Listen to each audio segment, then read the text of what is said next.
that will be chaired by Pierre, and it will be about calculating, analyzing, and communicating performance indicators. Thank you. Okay, thank you so much. If you like, yes. I am honored to be with you today. And also, I'm very pleased to work in this session with Professor Tatiana Volkova, with Diane Naufal from LAU, and with Dr. also George Yahshoushi from UZEK. The expected learning outcomes from this session are, at the end of this session, you, or we, also me, should be able to calculate indicators frequently used for monitoring higher education, prepare commentaries relative to main indicators used internationally. In general, UNESCO and other bodies publish their indicators, but also the EU Tempus project TILQA, the World Lebanese Quality Assurance Agency project, published also in Lebanon some KPIs. And also to compare indicator systems and to communicate on indicator system. There are the four main learning outcomes. Thank you, Professor Volkova, to be with us. The floor is yours. Thank you so much.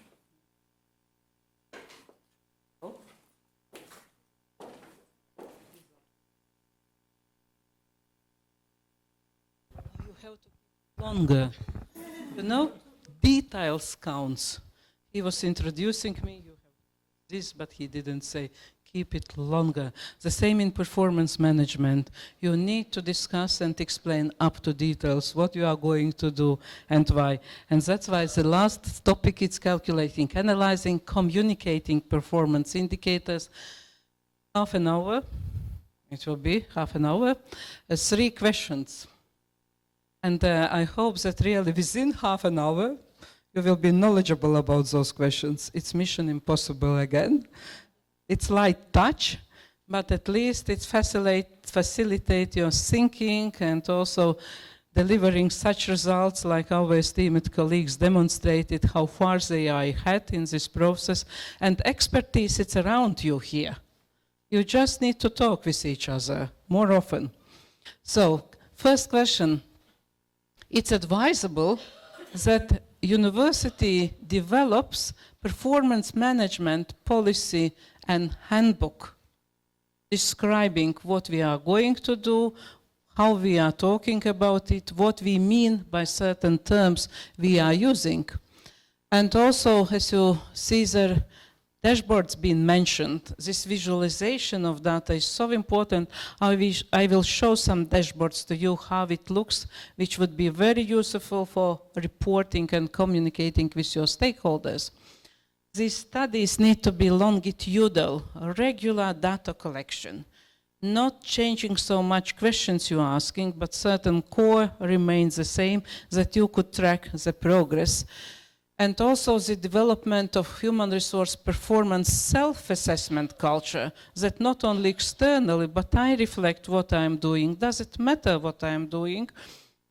Do I need to continue or it doesn't matter? Maybe I have to go to talk with my team, with my managers, with my faculty members, what we are aiming to achieve.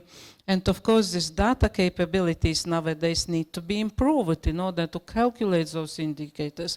And software is so useful as well. There are many software now available, but you have to select the proper one. Might not so complex, but easy to be understood and easier to see how this data are presented. So when we talk about calculating performance indicators, there are different types of indicators, numbers and ratios. Of course, there are more coming, but these are mostly used. And for example, number metrics already been announced, number of international faculty we could trace number of library books and databases we are signing. It's all relevant. But for some indicators, you need to have these ratios in order to see relevant data. What, for example, students rate, part-time faculty rate, let's say ratio about the occupancy rate of our facilities, it's for financial reasons, financial ratios, all need to be applied for a certain purpose. Some areas of setting performance indicators, for example, career planning. You see there are percentages, it's like ratio, there are average salaries by each major, it's also the number. So even for one area, you could apply also number, also ratios, and it would be helpful if it could be discussed what are the most relevant indicators and how we measure this. Because we can't measure everything which moves. Already this university sample of the strategy, you've been really, I think, delighted to see how many indicators. And then the question is, really you can track all these indicators. If you overwhelm with data need to be collected, can imagine its time and its costs. And finally, costs could outweigh benefits. Yeah? Critical issues, and those critical issues are changing all the time, as it was said before. For example, collaborative partnerships as well. We could see the numbers we are generating of patents together, numbers of companies we have consulting. There are thousands and thousands indicators which you could calculate. Graduation rates, yeah, that question is about if you calculate indicator, it matters that we put explanation how we calculate this indicator. And that's why this performance management handbook is essential. It's a big university, if this data need to be collected from many departments, and if the data being not relevant, not proper one, finally there will be, like in this saying, there is a small lie, big lie, and statistics. Yeah? We have to put accurate data.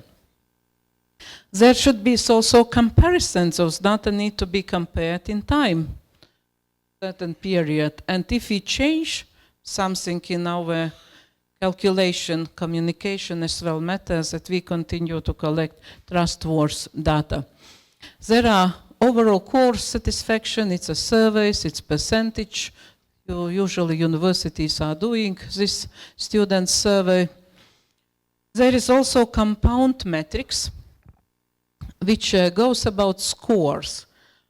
Human resource management performance, we also could measure in scores. Here, for example, evaluating lecturers, professors, we could apply some scores which they have to collect for certain position, and it's compound from different areas of activities. But the methodology need to be well thought and deliver it to those parties who are involved. Also, staff performance assessment for promotion purposes could have also other different activities, and these scores gathered could be designed differently. Yeah? Bibliometrics, it's again how you could measure, focuses on quantitative analysis of scientific and scholarly publications, including patents. And there is also part of field of scientometrics, because due to internet and due to many electronic resources, new metrics are appeared, and then you could, gather this information from different also sources from internet. Citation, we discussed it also, not always lead to the good conclusion. Bibliometric indicators, also by years, and it varies between disciplines. When we assess our performance, we have to put in account the discipline what we are assessing. Like in natural sciences, sometimes articles are published by 15 colleagues, what is rarely in humanities and social sciences as well, because they are having really huge teams working to make some new discoveries. Yeah? Alt metrics, these are also not traditional metrics. It comes from the social media, what you could get from academia, Edu, ResearchGate, regarding research performance. It's so-called alt metrics, based on internet sources you gather. And analyzing indicators, keep in mind comparability year by year, meaning put behind this indicator when you do also benchmark or rankings, when you take as a sample for your indicators, what is behind, what is the meaning of this indicator. Future targets and trends. Of course, indicator is a snapshot, what performance, how we are doing, but as we are putting for future, these goals and indicators, but we still need to measure progress and what is the trend. And these responsible metrics. Comparability and suitability. The term metric itself, it's misunderstanding, bringing misunderstanding. That means that in one context it could be a metric, in another context this metric could not be a metric. For example, citations received by researchers' publications is citation metric, but not an impact metric if we don't consider that it's important in our case how we measure research results. Changes in performance indicators, comparability over time, and that was said that indicators might evolve by changing strategic directions or our focus, and then we have to communicate those changes. Future targets.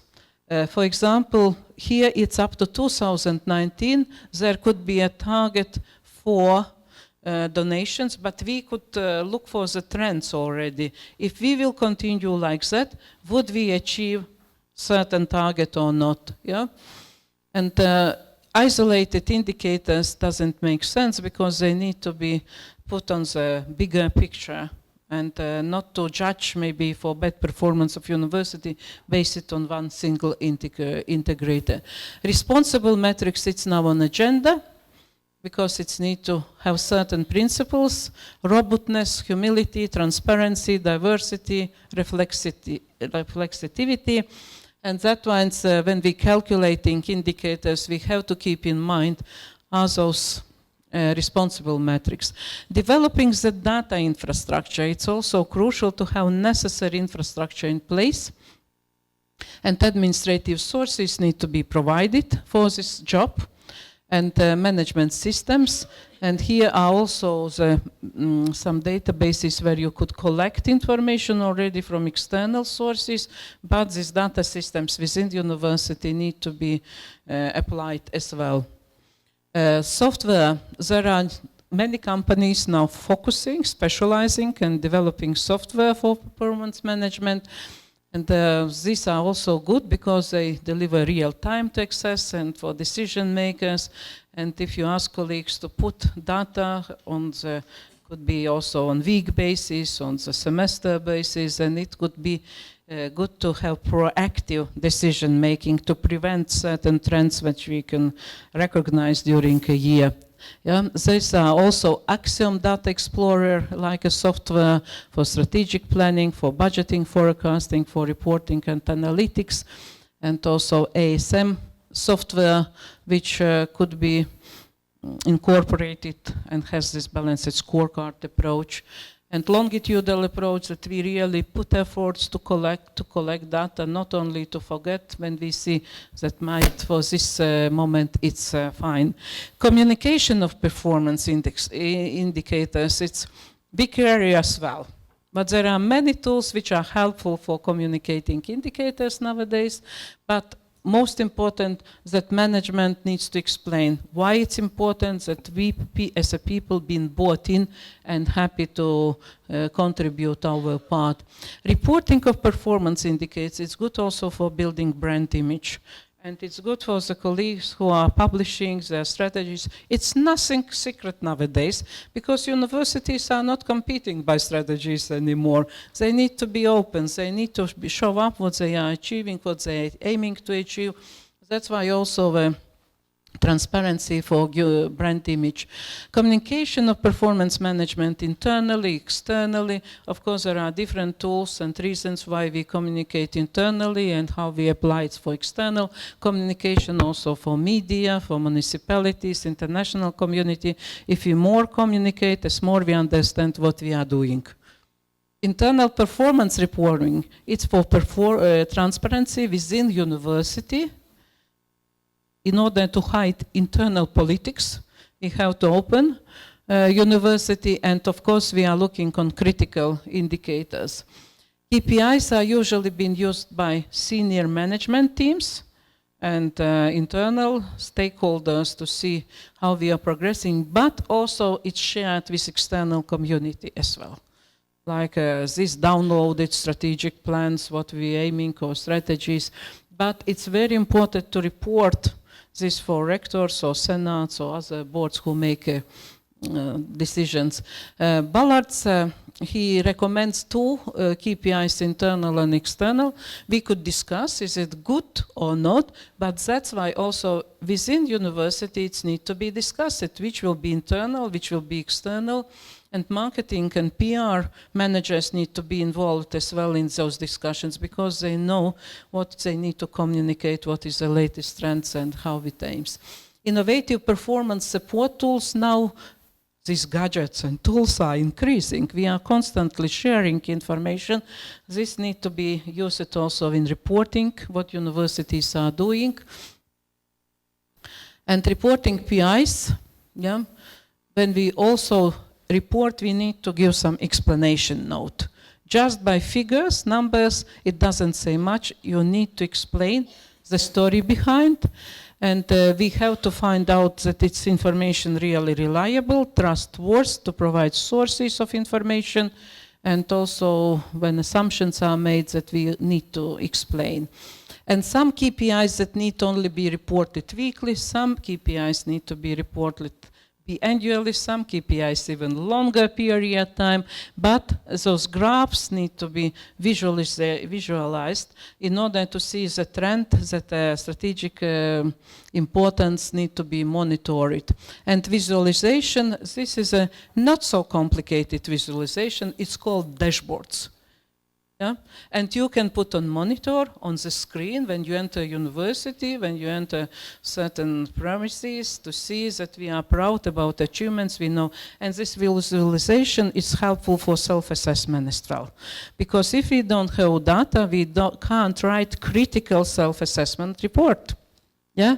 And this visualization really helps. Infographics, nowadays also, it's very helpful to visualize, and young team members from IT would help you to develop some good visualized infographics. Also to communicate with your external stakeholders, with municipality, with donors and others. Visual information, it becomes more and more important. Yeah?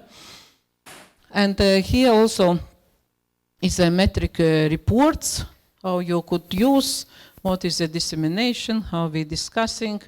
And one advice is document, make pictures, yeah, to make it really possible to show that it's not just we are thinking, we are really doing.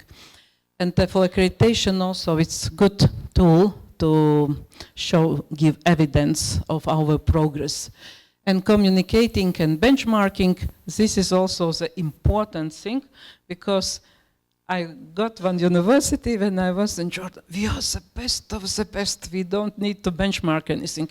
We are benchmarked by ourselves. So they are there on the top of the mountain. But until you don't know what you don't know, you think you are the best. But in reality, by starting to do performance management and measuring, finally you can see this we are lacking, this we could improve, this might really, it's a good achievements already, but time is very dynamic and life is very dynamic. This is a good side. This would be all for my side, but thank you so much for listening, and I hope to engage more in discussions with you. Thank you, Dr. Volkova. We covered, I think, the 4 learning outcomes, because Dr. Volkova said to us that KPIs are used to optimize the team performance. And for the first learning outcome related to calculating and analyzing, the second is analyzing policy, she explained to us that KPIs and metrics in general can be a number or a ratio, number metrics or ratio metrics. And also she gave us some examples about graduation rates and bibliometrics, and I discovered the new term altmetrics for social media and other things. For me, it's a new term. And she told us this morning about leadership for KPIs, and now we discovered also the responsible metrics. And at the second level, she developed the data infrastructure, and she told us about communication of performance indicators and how we use reporting internally and externally, and sure about visualization and infographics to help us to communicate about KPIs. Now we have 10 minutes. We save 10 minutes for our discussion group. I'm pleased to present Dr. Diane Naufal. She is Executive Director in the Department of Institutional Research and Assessment at LAU. Dr. Diane Naufal is an assistant professor in the Department of Education at the Lebanese American University. In 2008, she established the Department of Institutional Research and Assessment, DIRA, at LAU. At the national level, I am not forgetting this because she wrote to me that at the national level, she serves on the National Task Force for University Governance with Dr. Subhi and with also Dr. Karmal Hassan and Dr. Yahoushi and other members of the team. Dr. Diane, the floor is yours. Okay, I just need my...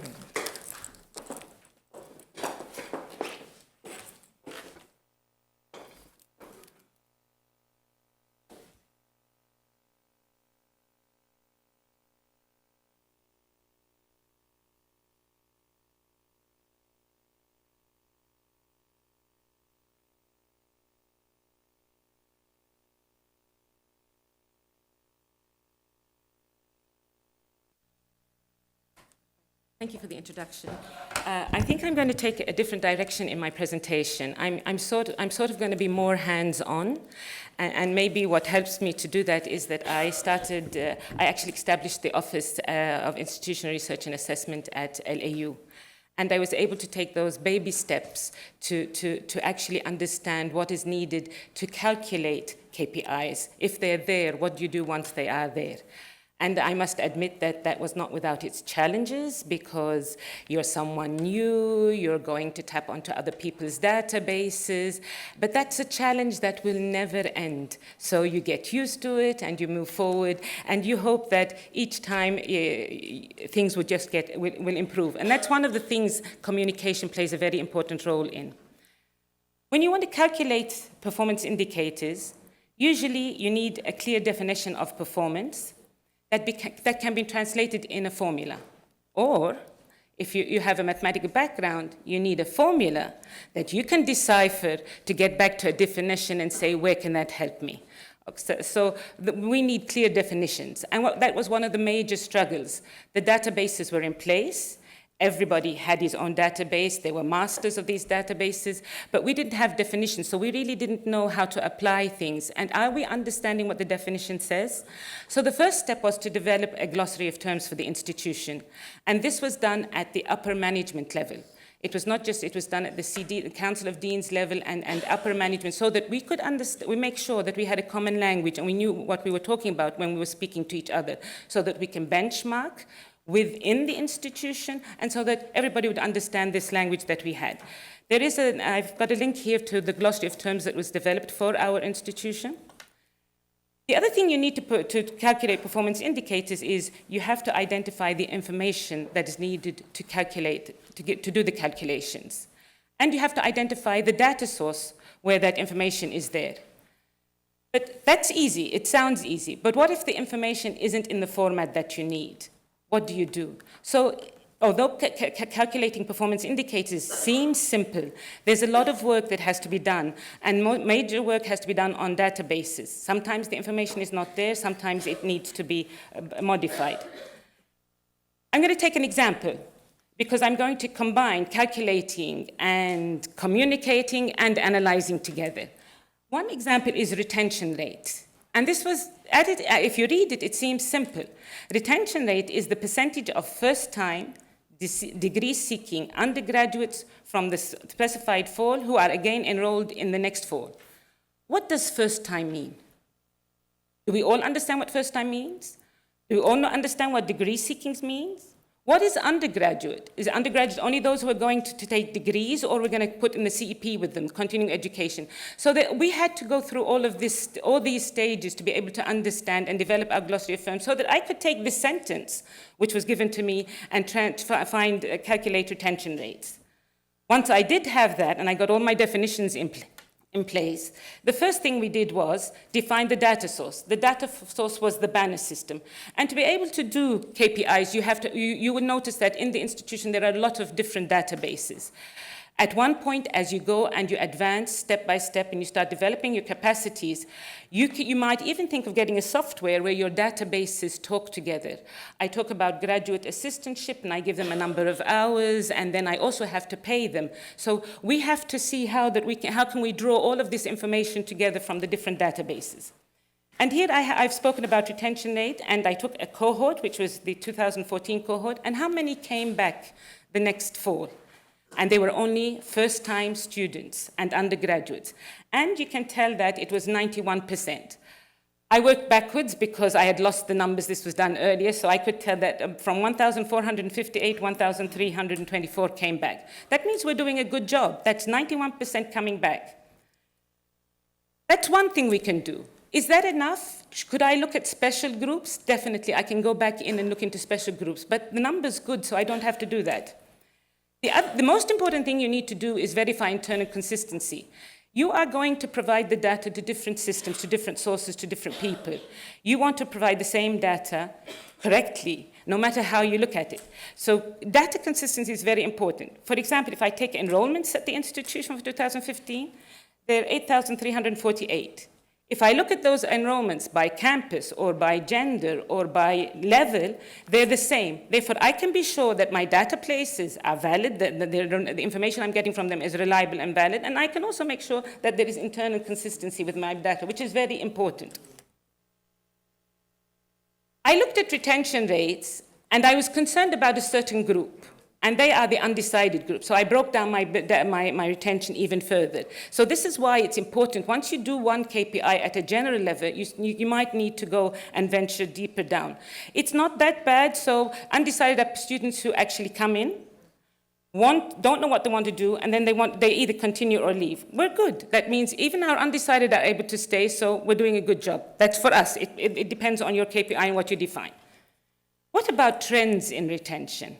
Okay, we have also the same thing. I want to know, is something happening to the retention across the years? It's very important. If they're going down, if we're improving, it's important for me to know. That's when I cannot benchmark with institutions outside, but doing trend analysis within the institution is very important.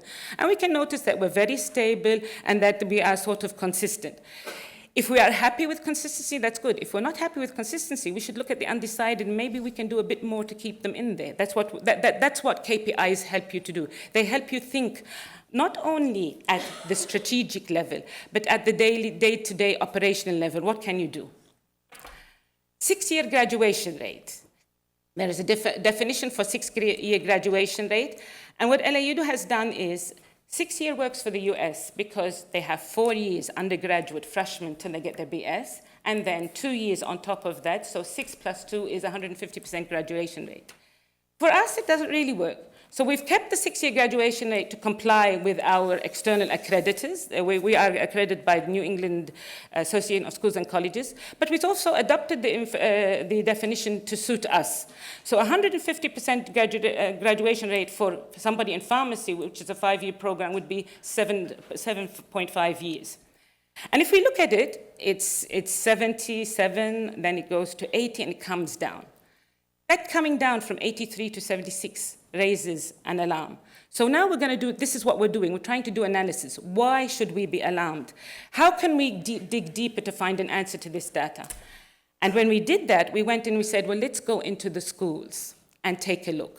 So you have the black line, and then you've got this blue line that comes down at the end. So there is one school that's not doing well. Did we need to dig in? Yes. Would this data help us? Yes. It's the School of Pharmacy that didn't do well.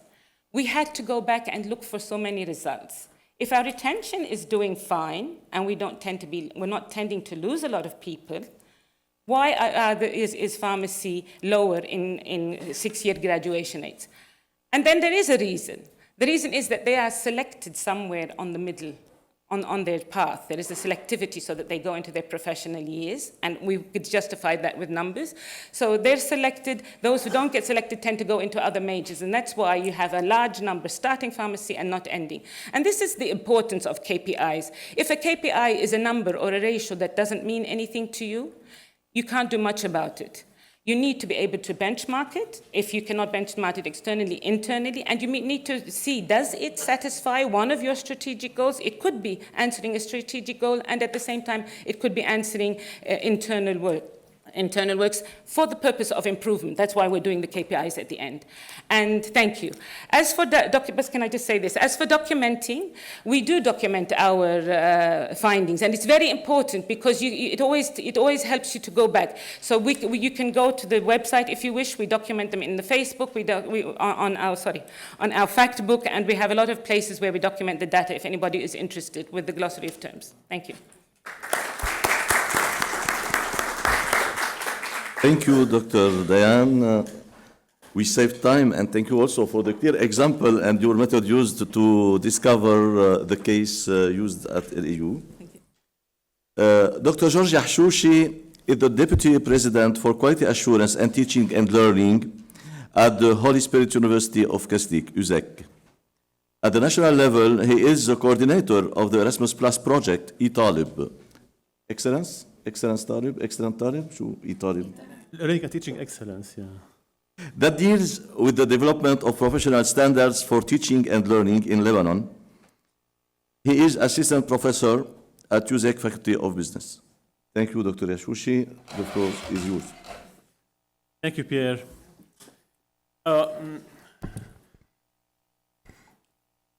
I'm going to present actually the indicator framework that we have at the Holy Spirit University of Kaslik at UZEK. And what I'm going to say is really it's a system that is set in a fit-for-purpose perspective. So actually what we do as indicators calculation, performance management, all of that is mainly based on 4 areas. So I'm going to be quick on some areas in order to avoid some repetitions. In this fit-for-purpose system that we have at the university, we calculate indicators to see to what extent we are serving our mission at the university, and we measure to what extent we are meeting our objectives, and to measure our activity and performance activities, and also to respond to our accreditation requirement. And all of that is set also for a continuous improvement framework, and to have a certain self-regulatory system from the office to the strategic planning of the university to be in a certain continuous improvement framework. Considering the mission it was said before, it is something very important because that's what we value the most, because that's what we ideally want to look at, and the thing that who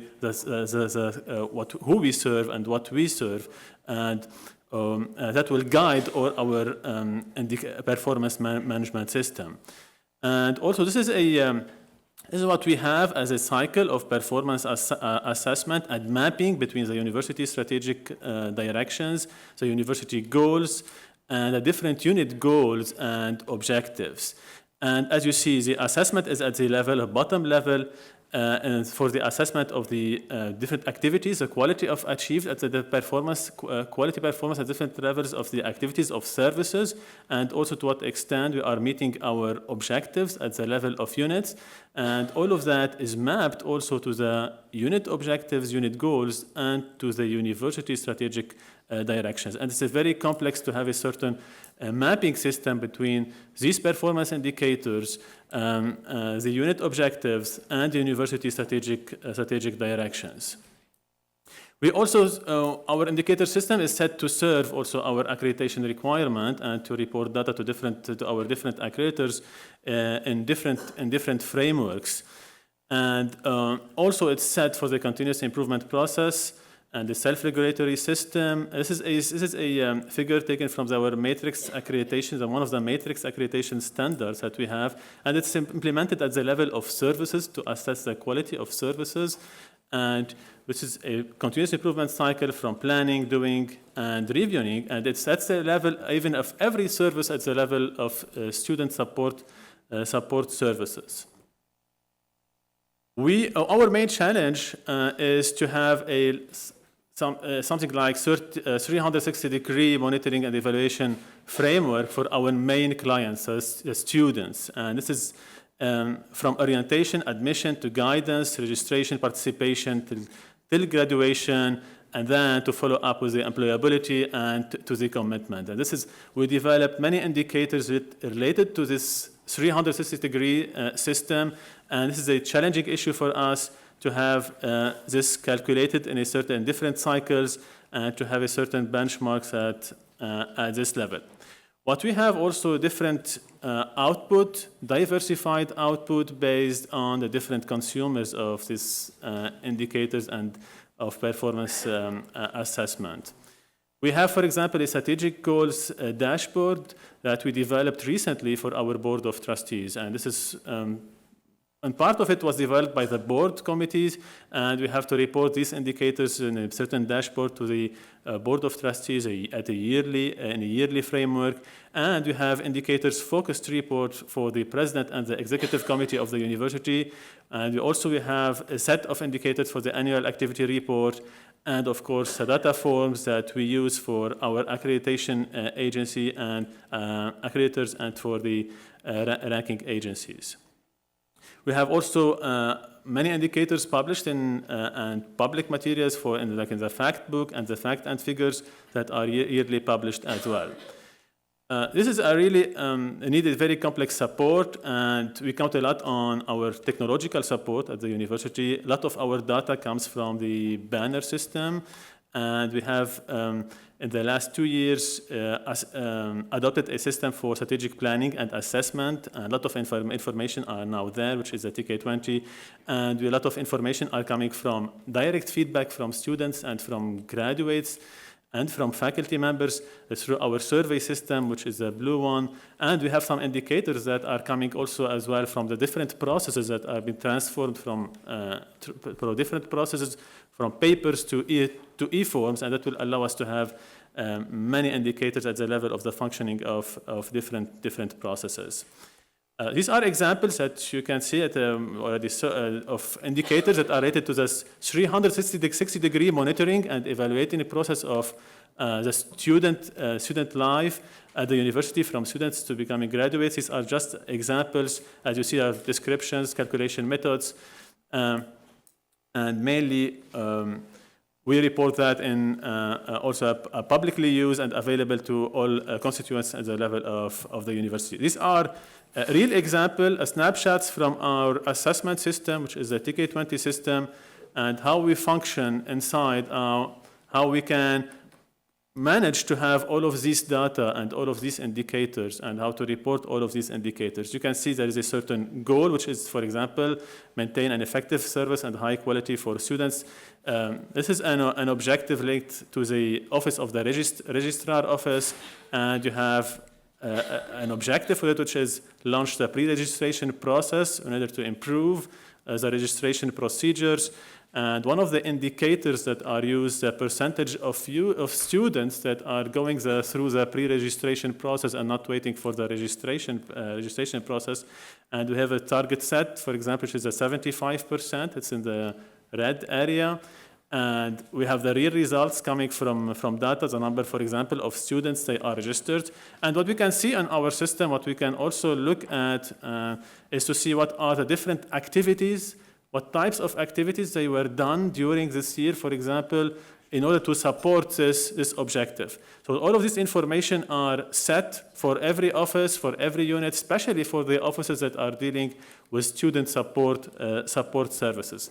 This is another example from our social service, which is one of the most important services for financial aid, providing for instance, this is linked actually for our mission. And we have the goal, we have the objective. One of the objectives support students in managing their financial problems, and to enhance the number of students benefiting from the financial aid and financial aid processes. you can see also that we have a target, we have a certain indicators for that, a certain benchmark percentage of students that are benefiting from this process, and as well what are the activities that were done during the cycle or the year in order to achieve this objective. So these are just examples. This is another example of monitoring our grading system, and we would like, what we control is the level of the percentage of, for example, of grades that have been changed after the faculty member have published their grades. Something very important linked to the accuracy of the assessment. And we had, for example, because we dig in this data to see what are the reasons behind these changes in the grades. Sometimes we have incomplete grades or whatever, but sometimes you may have a lack of accuracy at this level of assessment. And we do have an indicator for that. Yearly, every semester assessed, and we have a certain target for this indicator. We have also, we focus a lot on our student well-being at the university, and these are indicators coming from the well-being at the campus, at the survey that we do every semester. And in these surveys, we have some questionnaires about their general satisfaction from the different services at the university, and we can calculate percentages, and we would like to see trends at this level. So we would like, the number may be not really very important, but we would like to see at this level, for example, is different trends. So what are we improving in our, is a perception, how students are perceiving the quality of our different services. So what we would like to see are really positive trends. And one of the challenging issues is to see if we can do some correlation between these results, for example, and one of the things is, for example, retention or a persistence to degree, is these things are really linked to some others indicators. We compare data from different cycles, different semesters, especially from the surveys coming from students. And this is something very important to consider their perception of. One of the challenging issue here is something missing, but that's fine, is to look at to dig in the qualitative data. And what we are doing for the moment is something like manually, but we are trying to see how in the future we can enhance our system for analyzing the data coming from students, because students write many things very important, and we need to be able to coding this information, classifying them, making sense of them in a more effective way. What we are doing for the moment is more like using them manually. Consider something related to the trends. So what are the trends in the indicators or calculate assessment of performance? Can we, for example, if we go for restaurants or if we go to pass a holiday in a certain place, what we look at? We look more for the reviews, right? So we consider what customers' reviews, previous customers' reviews, and we look at this information. This is something very important, and that's why we need to count more on what students and our main client are giving as information and assessment on the quality of our services. And this is something very important that we don't report, and it's challenging to report, that it's linked to what we call the behavioral economics, to consider their emotional satisfaction of students, their emotional perception of the quality of our services. And statistics shows that 70% of people, they decide more based on their emotion than on rational decisions. And this is something very important. How that can be translated into indicators. We can set, for example, into questionnaires when it comes to assessment, questionnaires linked to, for example, to what extent professors made me excited about the learning, to what extent professors cared about me as a person. So one of the challenges is to consider this emotional part in the perception of our students. Maybe the main conclusion for that for me is not to look really at big data and to gather a lot of information. What we really need to look at the information, the right data that will serve us to improve, because I do believe a lot of data we are calculating, a lot of indicators sometimes we calculate, especially for ranking issues, they are not data that will serve the improvement of the institution, that data just will serve the agency that is looking for this data. Thank you. Thank you, Dr. George. Now the floor is yours.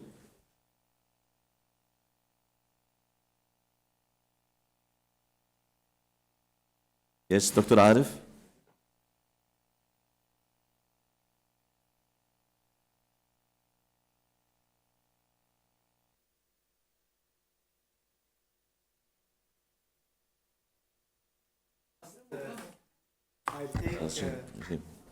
He's coming. I'll take the point. Well, thank you all for your commitment and for your strict respect to the time. I think it's very good, very important. I'll take the issue of the scores because we are here about calculating. It's mentioned in your presentation and it's also mentioned in both of you. But George has told us that we shouldn't care about big data, but real data and right data rather than real data. I mean, numbers and the ratios are good. I mean, because you can calculate them, and sometimes you do both. Because you can, for the same indicator, you can have a number and you can have a ratio, and it depends on what you're looking for. You can choose either number or ratio. But the score is something which is not objective. It's based on judgment. It's based on personal evaluation. So if you transmit false data or let's say not right data, it's very risky. I mean, in my opinion, it's dangerous. It's risky because you're providing the decision makers with something which might not reflect the reality of the indicator. So this is one concern. And I think that's a major problem that needs to be addressed. You have to know what the indicator is for, what is it addressing, what's the question, and how to clarify that. Because in one instance, that indicator might be good for the question A, but it might not be good for question B. So that's the need for communication. There is a need for communication. First of all, you need to communicate with data holders so that you understand what data they have. Then you need to communicate the language. There has to be an understanding of what is needed. And then what is the KPI and what is the goal? What is the end product? Because there are many ways to calculate a lot of indicators. But what is the question you're answering, and what is the best indicator to answer that question? And in terms of big data, I think whenever we find an answer to one question, the surprising thing is that a new question pops up. And therefore, you have to dig deeper and deeper. So and qualitative data, it's very important. The most important thing is that once you get a report out, you always ask the question, what is this telling me? Does it answer my question? And should I do more? And you'll always find out that you must do much more, and you have to and you can bring in more information. So it's choosing the right tool. It's choosing the right tool to collect the data too, because you might think it's numbers, but at the same time, you might end up finding that a focus group would give you a better data than the numbers that you have, or the focus group with the data that you have helps.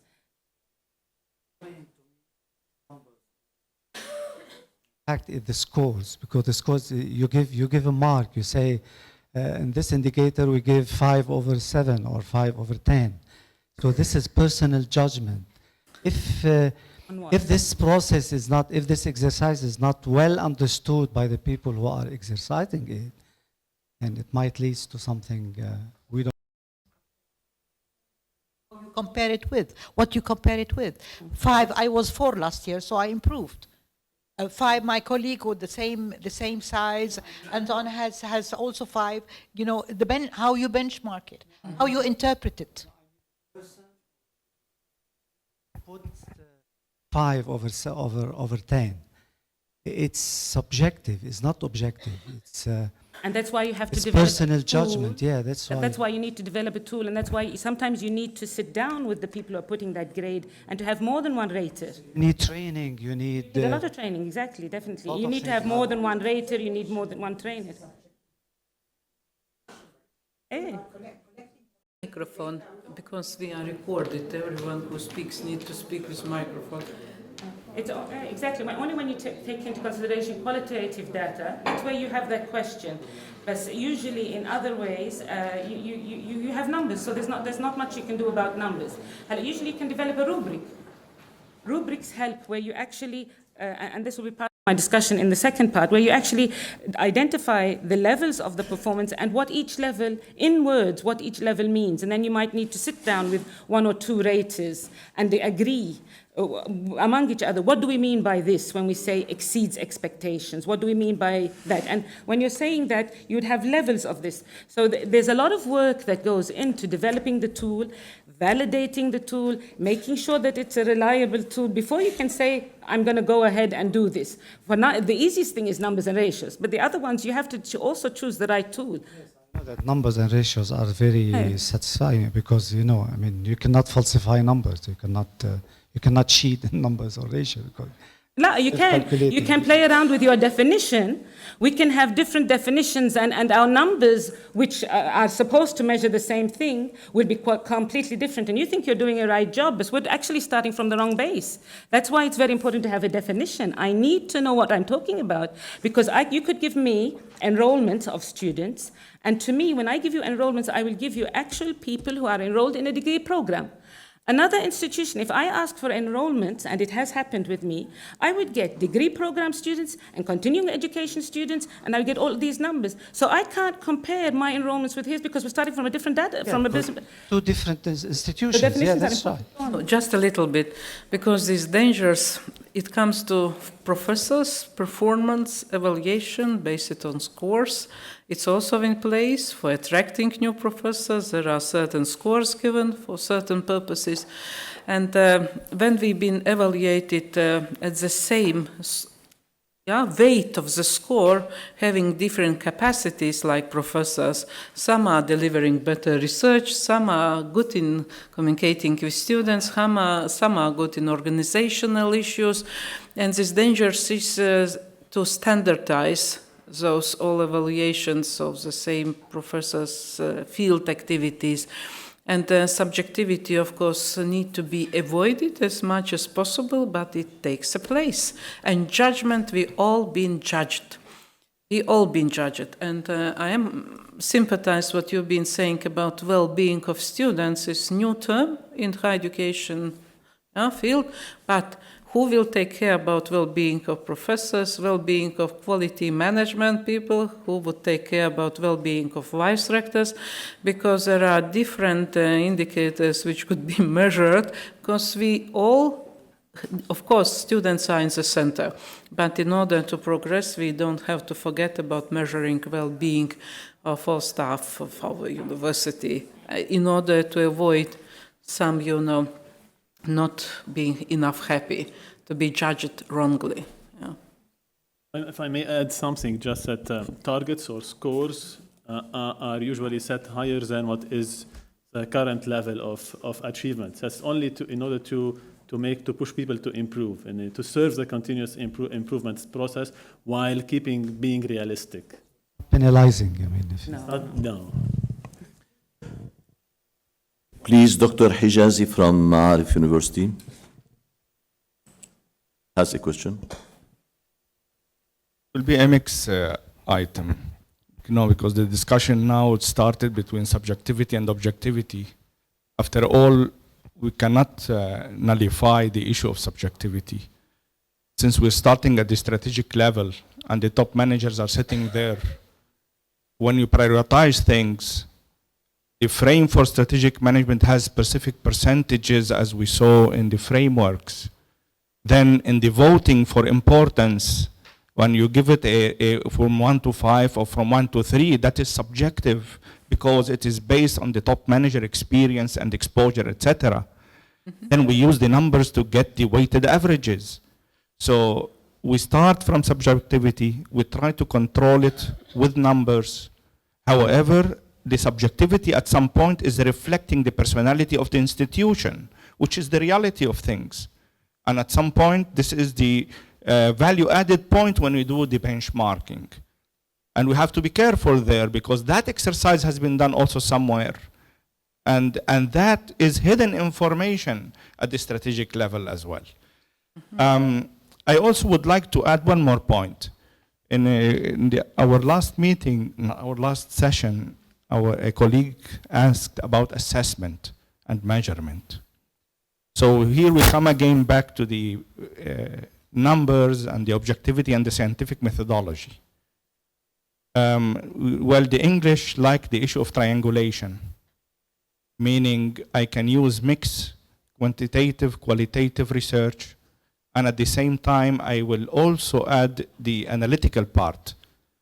And this is exactly what here your colleagues are doing, from identifying the numbers, calculating, analyzing, and reporting. So in reality, it's a triangulation of items that has at the end to show the outcome of that exercise.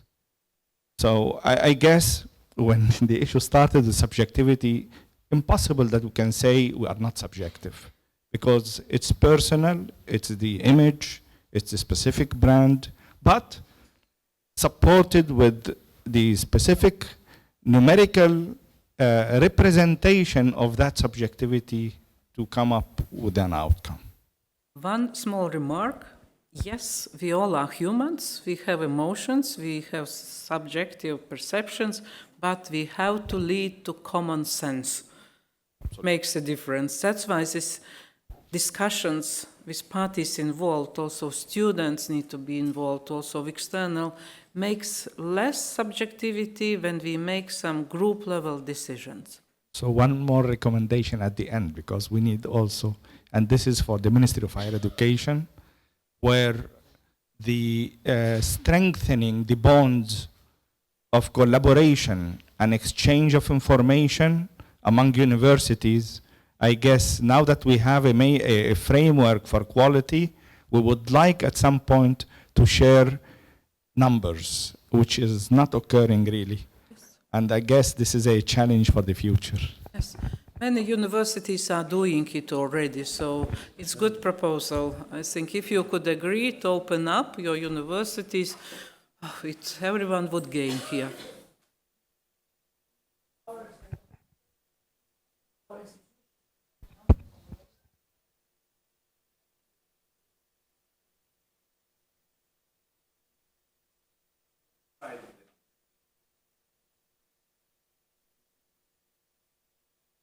Yes, please.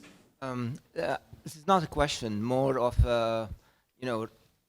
thinking out loud about a particular sense of uneasiness that I have in relationship to this morning session, especially when one wants to apply the lessons learned today to starting universities.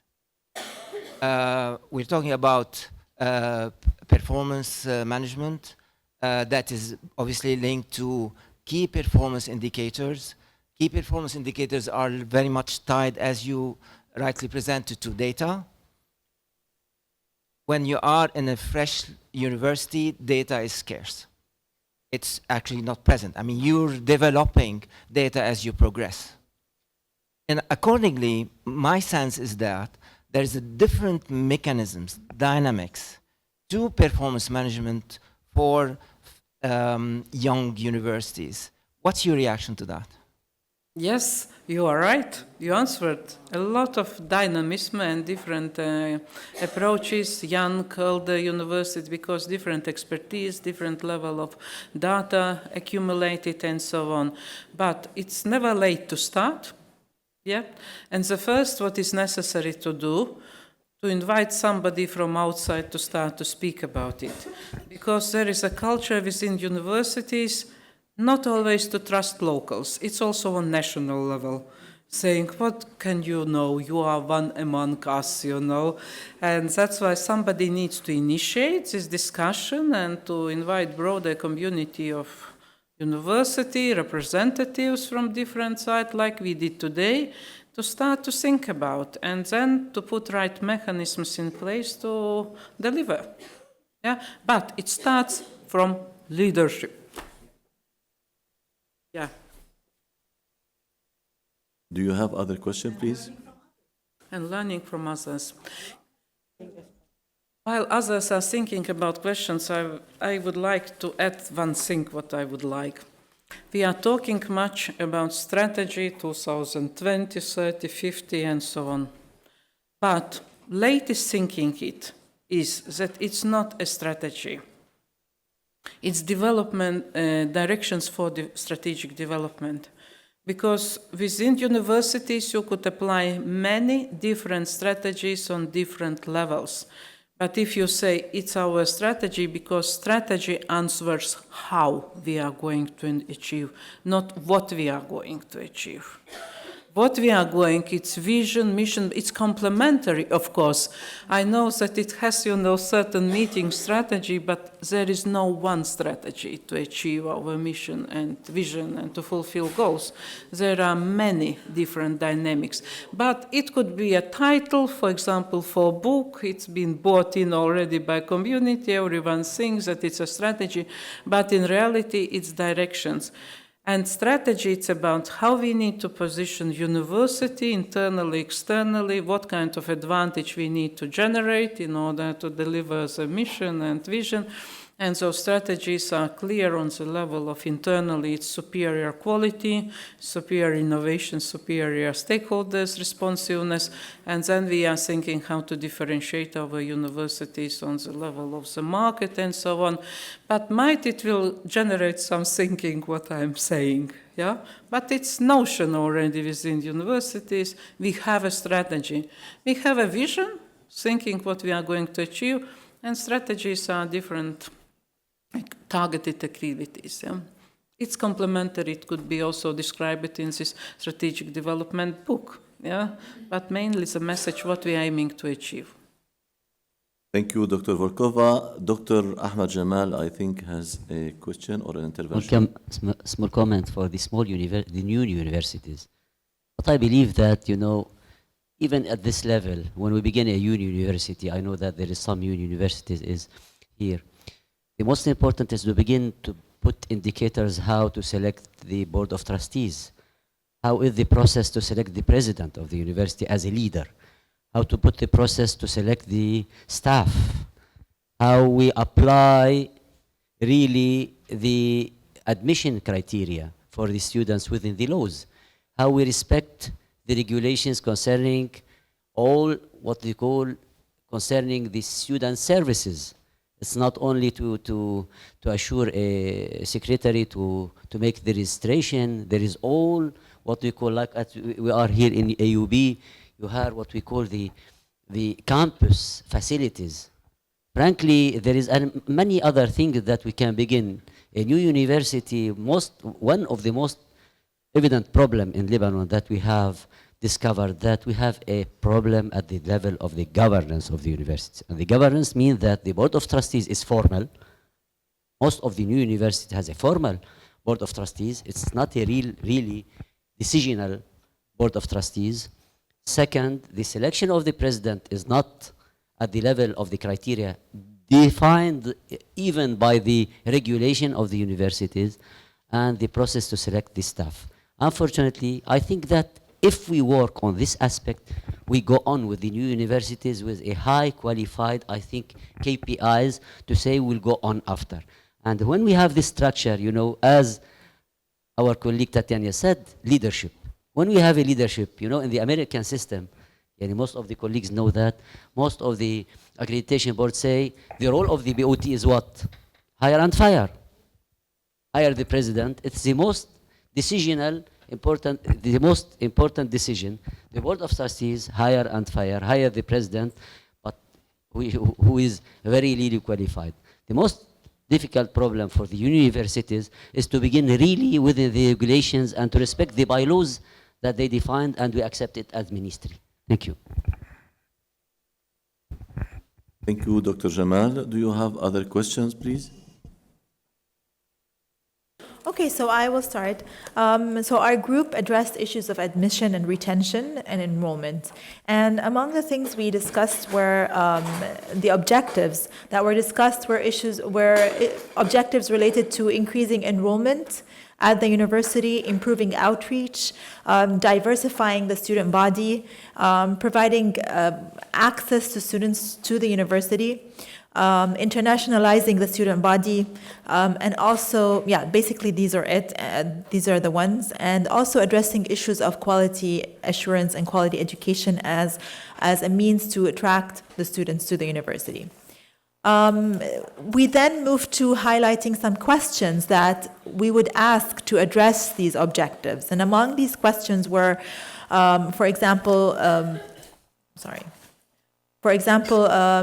issues related to asking questions related to gender, the nationalities of the students enrolled at the university, the geographic locations they're coming from, looking at the international students body, for example, and asking if these are exchange students or they're students who are coming to the university who are enrolled in full programs.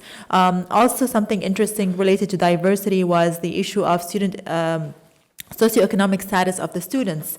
And so this was also a question asked in order to address the issue of diversity. And then following that, we tried to identify some indicators related to these issues. And some of these indicators, now again, the way they were formed were not necessarily in indicator form because we didn't have enough time to do that. But some of the ideas that were highlighted were, many among which were also listed in these sheets, but also related to campus visits, looking at how many campus visits are taking place at the university, and also then seeing also school visits and how satisfied the schools and who are visiting the campus or they're being visited by the university are. Also looking at issues of socioeconomic status through the financial aid. How many students are receiving financial aid support and what is the percentage of the financial aid?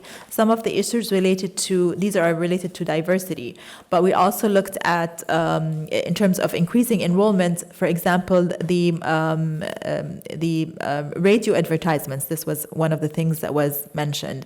And they were trying to see if the increase in radio advertisements, one of the universities, was related to the students that are applying to the university. So if they were attracting more students.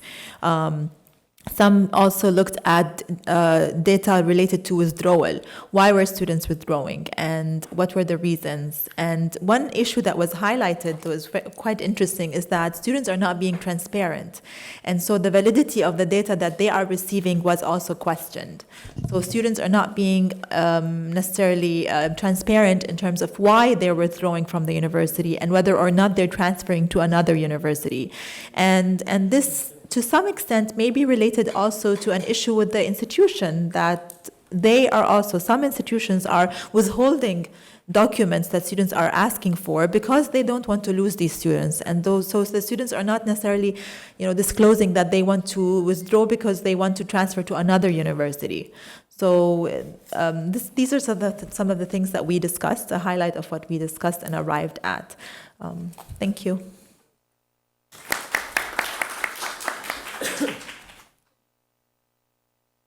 Yes, of course.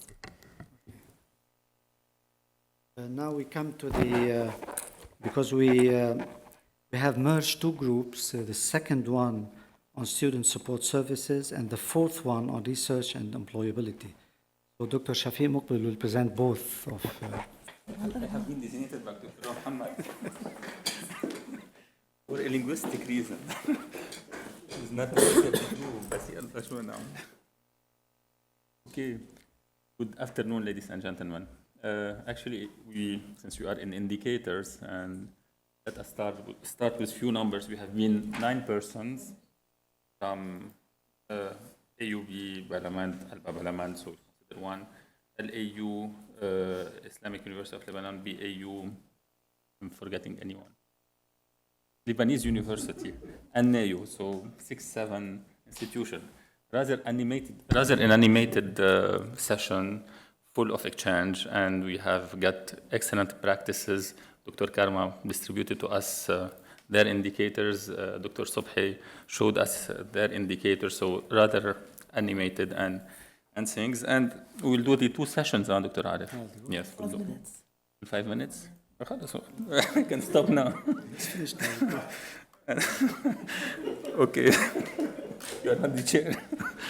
Okay. First for research, then we started by saying, Dr. Karma started by indicating that before starting, we need some basics, and which are databases about the activities, both internal and external.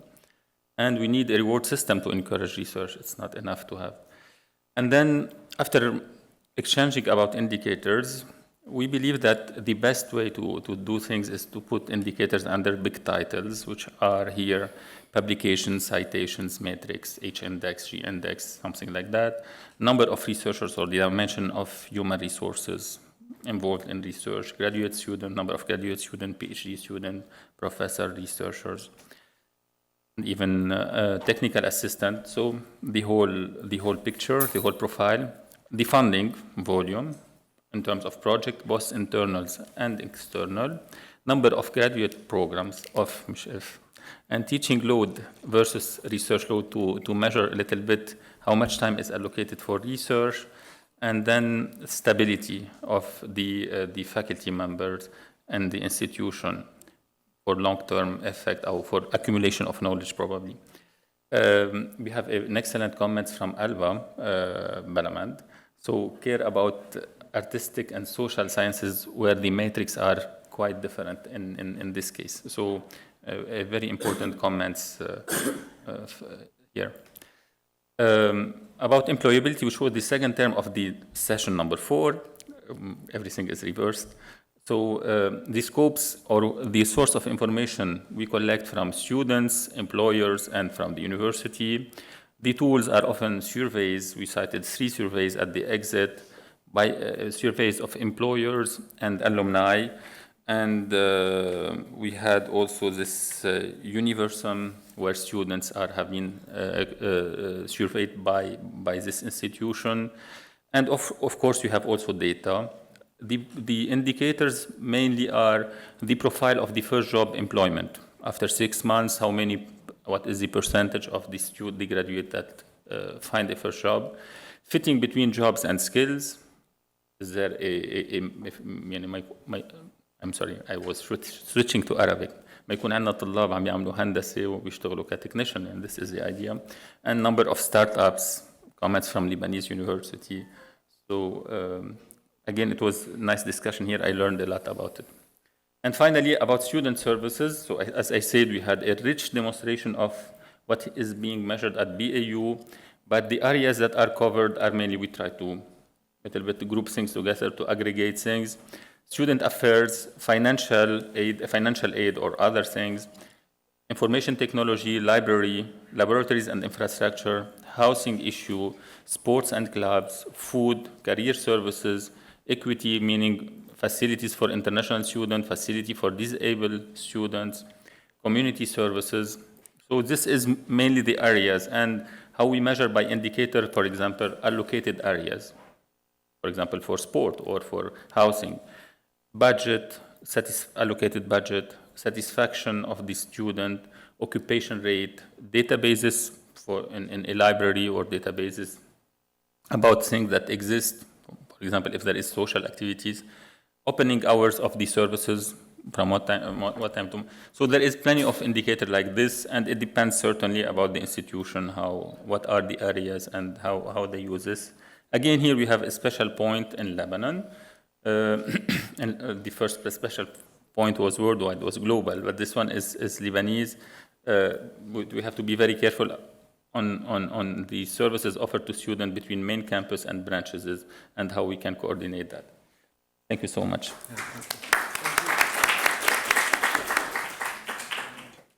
Now we move over to third group about learning outcomes and student successes by Pierre.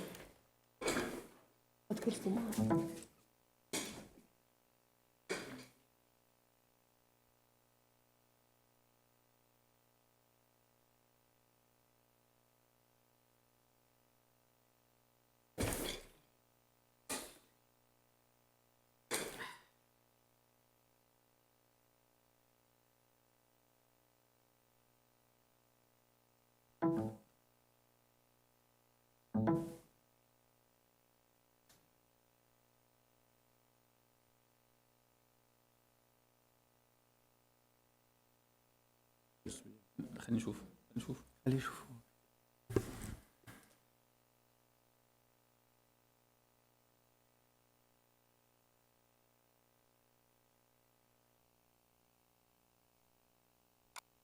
شوي في هيدا آخر واحدة هيدا أول واحد هيدا إيه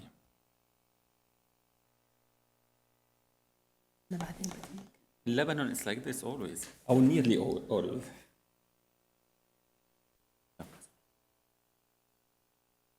Good afternoon, ladies and gentlemen.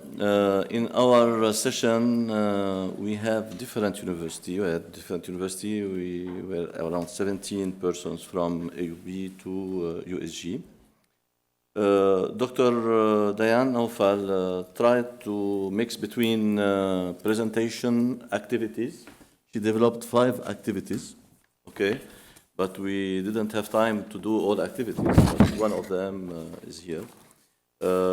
She developed 5 activities, and the first was around what constitutes student success, because the session is around student success, and a roundtable was made, and different idea was proposed.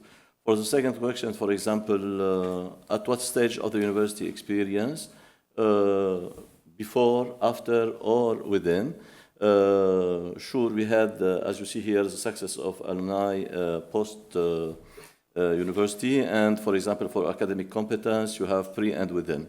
The others was within. And after she introduced different references to define what constitutes student success from different point of view. And after this, she discussed with us about what impacts student success, pre-university experiences, during university experiences, and post-university outcomes. And she proposed this schema, and we discussed also different indicators before, after, and during the studies. Then indicators was selected, sure. She selected different indicators. And for example, for pre-university, she presented some stats around the SAT. During experience, she presented some examples around retention rate, 6-year graduation rate, and year-to-year retention. And she treated also the personal development and the supportive environment. And the post-university outcomes, she discussed about exit survey results and alumni survey results.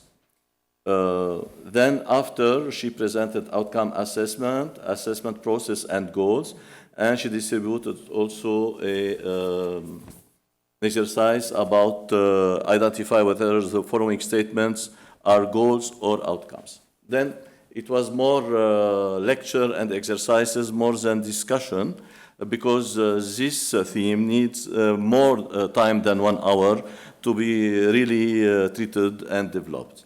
But for her, the different KPIs discussed in his presentation are the following. The first area of Balar concerning related to admissions, she selected 5. Okay? Because we didn't have time to discuss together. Challenge her. I asked them to challenge her, but they said, no, she was very good, she is excellent, and we accept what she is saying because she has the experience. It was the answer of the group, the working group. For the second area, it was around the graduation measures. The third was around retention, very developed also. You will have all these KPIs in your website. And for the fourth area, it was about satisfaction, the internship evaluation. And for the fifth area, in general, it was about engagement, and she developed all, in general, these KPIs. And for the sixth area, for example, the student success related to our presentation, she highlighted these 5 KPIs: academic standing, class rank, GPA, completion rate, learning assessment, and special population measures. Thank you. Last but not least, Dr. Hania Naqash will take over the group on teaching and learning, faculty professional development. Thank you, Dr. Arif. I'm last to present, but we were the first to finish. And I said I'll say it, so I'm saying it here. We're the first one by far to finish.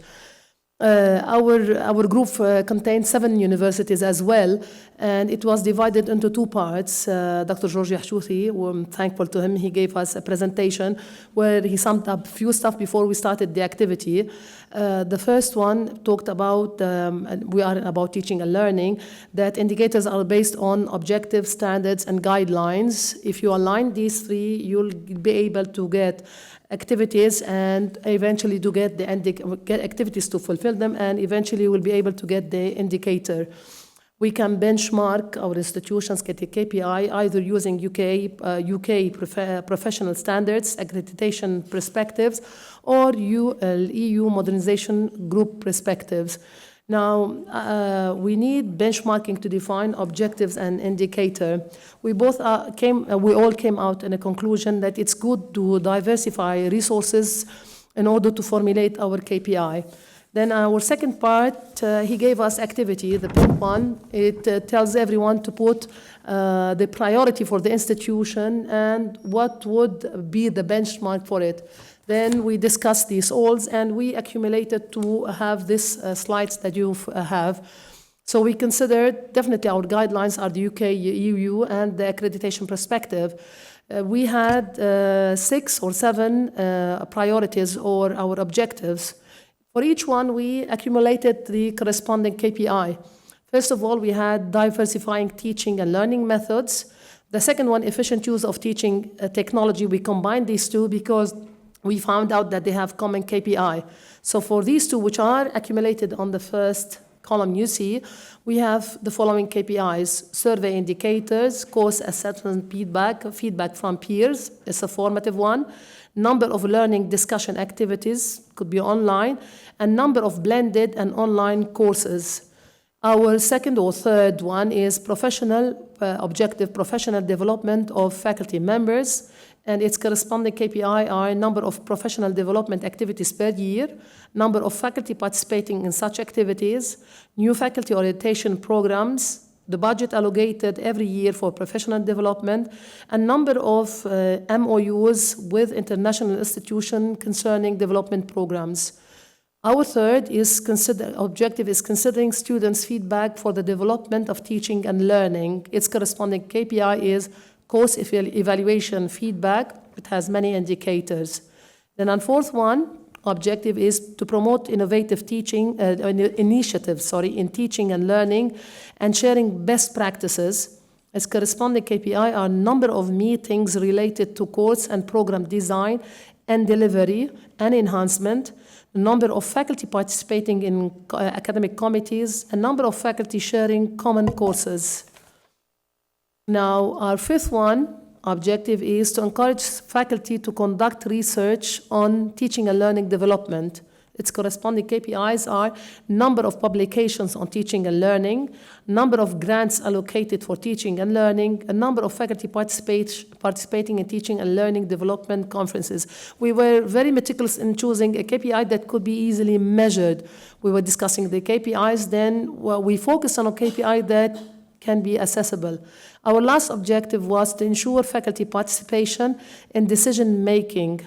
Its KPIs are number of faculty participating in academic committees. As I say, all of this, our benchmark is the EU Recommendation 2020, UK Professional Framework, and Accreditation Perspective. Thank you for my group. Thank you.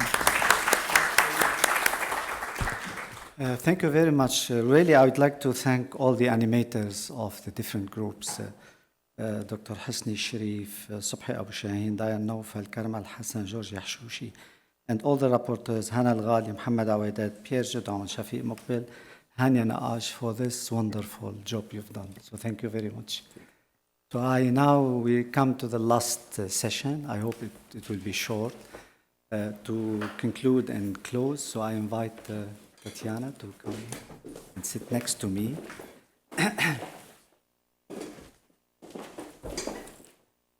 Thank you. Tatiana, I prefer that you start and then I close. No.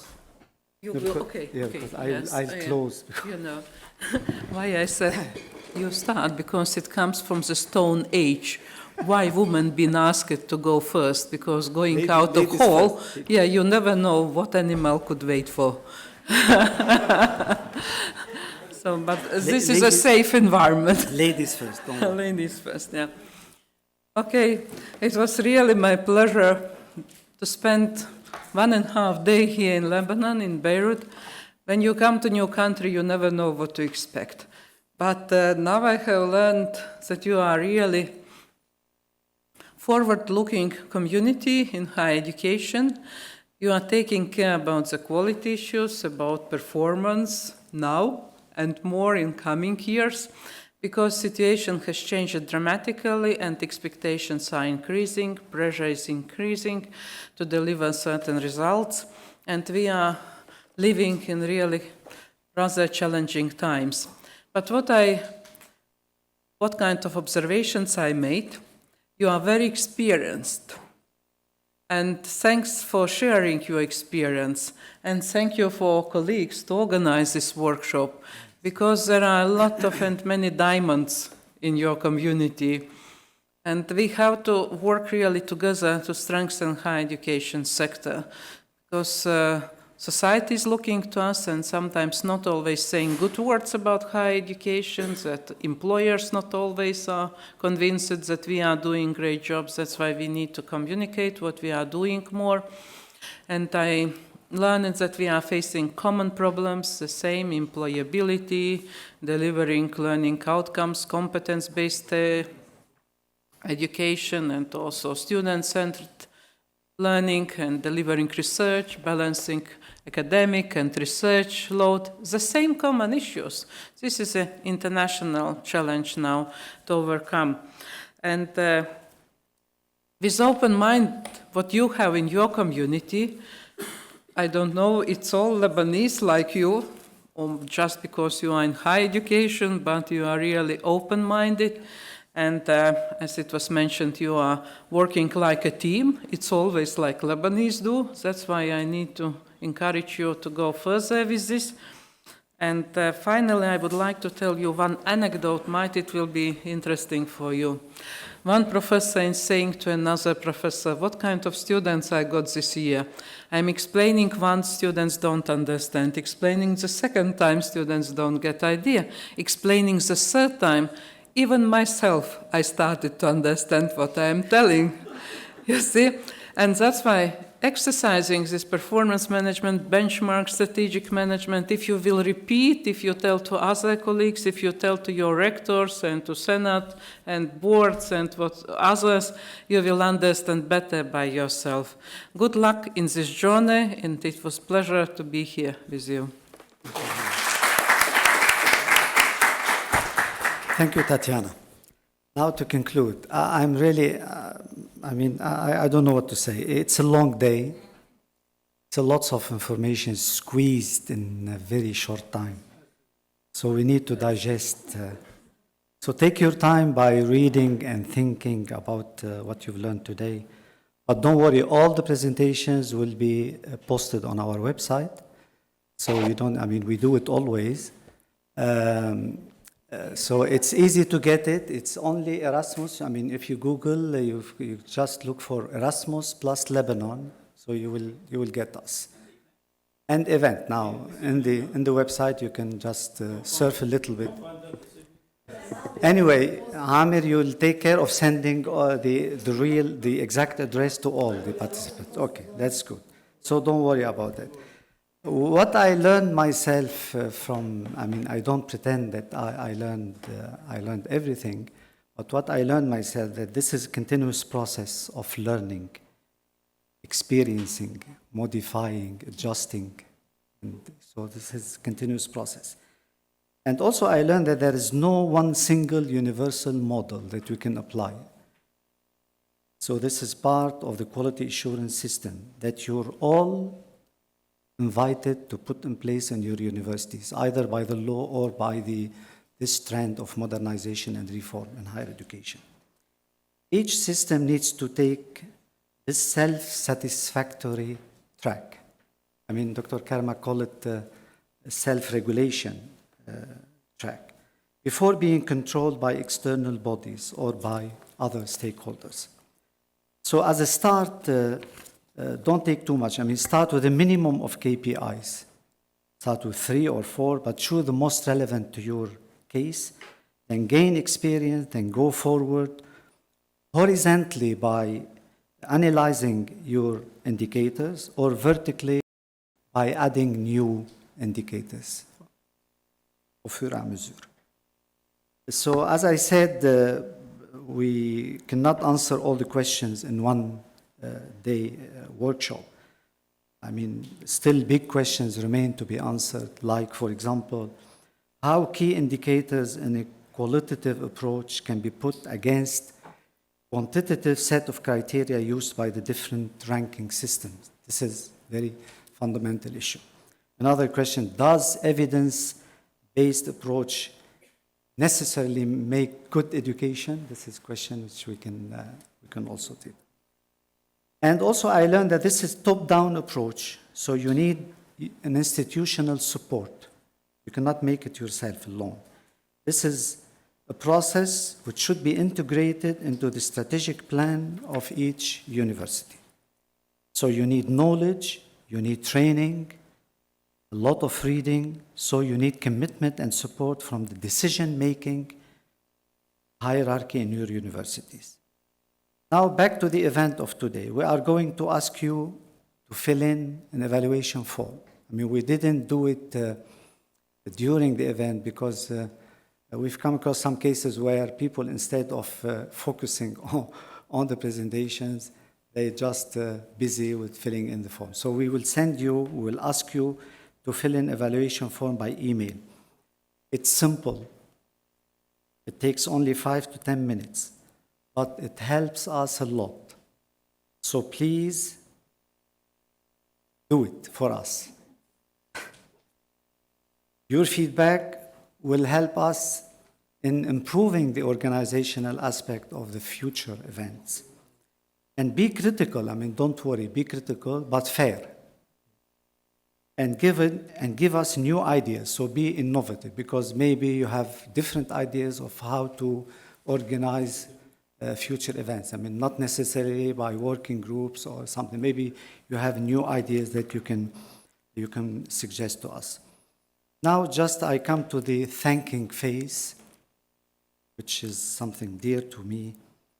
First, I would like to thank you all. You're courageous because you survived all day. I mean, you stayed until the end of the workshop. Thank you, Tatiana, for your contribution. It's really valuable to us. Thanks to the speakers, to the rapporteurs, the chairs who managed the sessions successfully in terms of time and content. Thanks to the Issam Faris Institute and the Office of Institutional Research and Assessment at AUB. I have to mention names. Hannah, Dr. Karma, Nadine, Amir. So forgive me if I forgot some names, because I'm not good at names, who helped in organizing this event. Thanks to the Directorate General of Higher Education and Dr. Jamal for their support. Really, he couldn't make it till the end because he had another engagement at another university, but he wished us a very successful conclusion. So thanks to my team at the National Erasmus Plus office, Amir, thank you very much. Thanks to the Erasmus Plus Higher Education Reform experts here, we call them here, maybe you get used to this term, and particularly Dr. Shafi, who is chairing this team very successfully.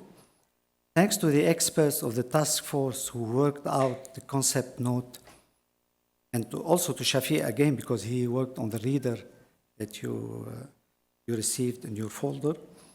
Finally, special thanks to the European Union and to the EU delegation and to the Erasmus Plus program.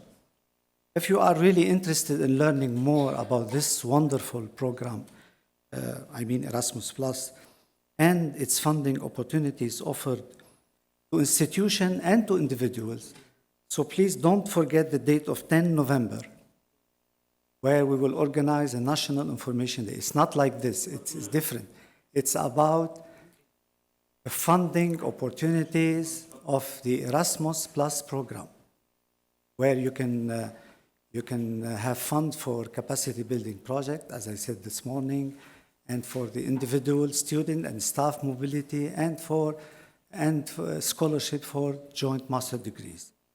And also, I would like to mention that on the 2nd and the 3rd of November, there will be a continuation of this kind of event. There will be, but it's not under here. It's a seminar about quality assurance organized in collaboration between the AUF, the Agence Universitaire de la Francophonie, and the ministry. And there is another ministry and the AUF. It will be, and the USG. It will be held at the Ministry of Education, Higher Education. So we have 2 dates. The 2nd and the 3rd of November, it's a workshop on quality assurance. But on 10 November, which is Thursday, it will be a National Information Day on Erasmus Plus program, something we do it. Most probably, the one on the 2nd and the 3rd November. So in 2 and 3 November, it's thematic workshop. It's about quality assurance, and as Dr. Karma said, it's specific to one subject. But on 10 November is about the funding opportunities offered by the European Union Erasmus Plus program. So see you then, most probably at the Ministry of Education and Higher Education. So see you then, and thank you again.